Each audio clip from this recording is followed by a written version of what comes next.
It's game week at Washington. Colorado State will be in town on Saturday night for week 1. And to get ready for that, I'm going to take you through 8 predictions that I have for this Washington football team in 2025.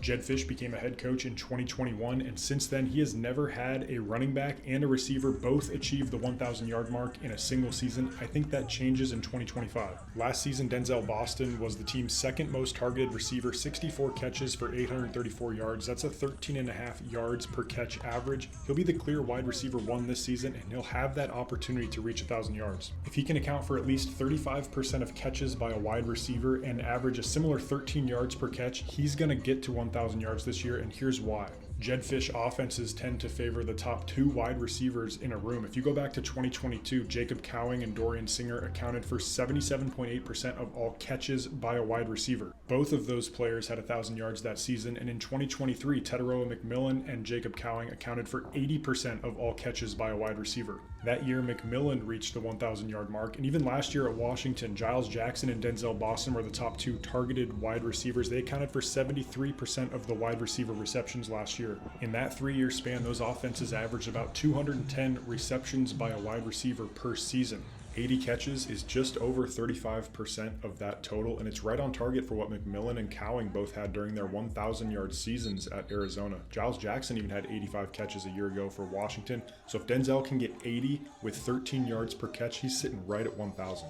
Jonah Coleman reached 1,000 yards last season, and he did it with 5.5 yards per carry behind an offensive line that was weak compared to its Big Ten counterparts. On top of that, Coleman's 14.8 attempts per game ranked 8th in the Big Ten Conference. He had 5 games where he carried the ball 11 times or fewer and still reached the 1,000-yard mark. If he increases his attempts per game even slightly to 17, he has room for his average to drop down to even 4.5 and still reach the 1,000-yard mark in a 13-game season. And Coleman is running with even more of an edge this season. He's quicker, he's stronger, and the coaching staff has limited his off-season reps so he can maintain full health going into the season. And behind what should be an improved and much more experienced offensive line, 1,000 yards is certainly attainable for Jonah Coleman this season.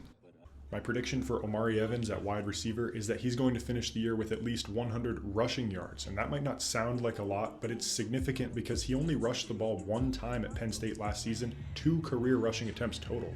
This offseason, Evans is primarily lined up in the slot. That's where I believe he'll play the most this fall. And the offense has used his speed in the jet sweep run game, which I don't expect to see frequently, but when used, it can be a contributing part of this run game with Evans' 4.3 speed. Jedd Fisch has not had a receiver run for over 100 yards in a single season since 2021. Even last year, Giles Jackson only had 4 carries for 16 yards. The guy who did it in 2021 was wide receiver Stanley Berryhill, 19 carries for 121 yards on the season, and the similarity with Evans is speed. Berryhill ran a 4.46 at his pro day, and I believe Evans, who's even a touch faster than that, will bring this running component to the offense at wide receiver and get to 100 yards on the season. Staying at wide receiver, but looking at some true freshmen, Raiden was just named the starting slot receiver at Jedd Fisch's Monday press conference of week 1, and Dezmen Roebuck, the summer enrollee, was listed on the 2-deep depth chart at wide receiver. I think both of these guys account for at least 10 receptions in 2025. These 2 were the most impactful of the 5 freshman wide receivers in that class of 2025 this offseason, and Jedd Fisch has repeated he expects them to contribute this season on the field. It's easy to see that with Vines Bright listed as the starter going into week 1, and with Roebuck on the 2-deep, 10 receptions each for these freshmen is something that is certainly attainable.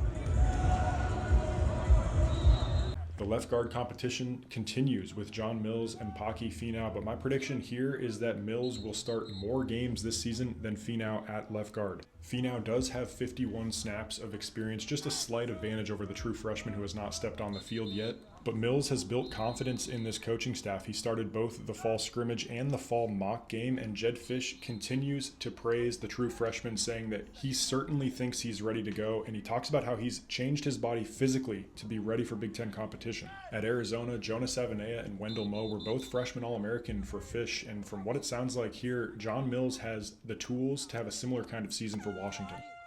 Moving over to the defensive side of the ball, where Ryan Walters has, quote, put his stamp on the defense, according to Jedd Fisch, and I think there's going to be some productive players on this side of the ball. It's a different route tree. Starting in the secondary, where I believe a safety will lead this team in interceptions in 2025, whether it's CJ Christian, Alex McLaughlin, McEllisteen, or the true freshman Ryland Dillard-Allen. If you look back at the last 4 seasons where Ryan Walters had his hands on the defense as the defensive coordinator at Illinois for 2 years and as the head coach at Purdue for 2 years, a safety led the team in interceptions all 4 of those seasons. Because of the tendency for man coverage on the outside at corner, this defense puts safeties in a position of responsibility where they can play the football at all levels of the field. And we've seen that work already this offseason with the interceptions that these safeties have already pulled down. McLaughlin had an 80-yard interception return in the spring game. CJ Christian also returned an interception 64 yards in the spring game. And Ryland Dillard-Allen, the true freshman, former 4-star, had a pick 6 in both the spring game and in the fall mock game at safety. McEllisteen, the 6th-year senior, also had an interception during the spring. There's a lot of responsibility as a single high safety and playing in the back end of this Ryan Walters defense. I think CJ Christian will lead the team, but if it's not him, it'll be one of these 4 with the most interceptions for Washington in 2025.